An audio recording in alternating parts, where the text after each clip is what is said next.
Уня Катерина, ученица 8 класса. Ростислав Бендярук, дуб и березка, каска. На великой лесной поляне, раскинувши холе у ширки, вольно рос годовый дуб.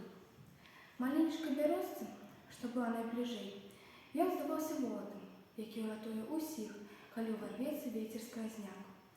У лес прыйшла восень, кастрычнік пафарбаваў лісце дрэў чырвоны, жоўты, аранжавы колер. Прыляцеў вецер, разгадаў галіны, лісты пасыпаліся ўніз. Бярозка чула, як яны звіняць, падаючы на падмёрзлую зямлю. Толькі дуб, здавалася, і зараз не падпарадкаваўся захаду восені. Ён непакорны, не хацеў расставацца з лісцем.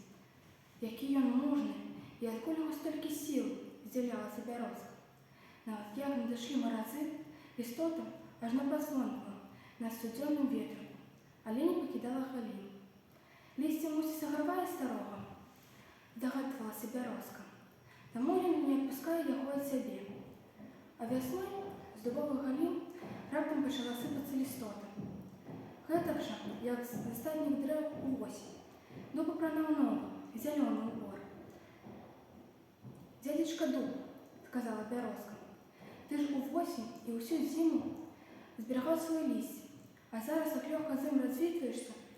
«Дзівачка», – усміхнуўся стары ў адказ. «Жыццё павінна працягвацца, а яно у маладосці, у зеляніне.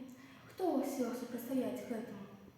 Бярозцы і цяпер дуб здаўся дужым і разумным волатам, як і раней.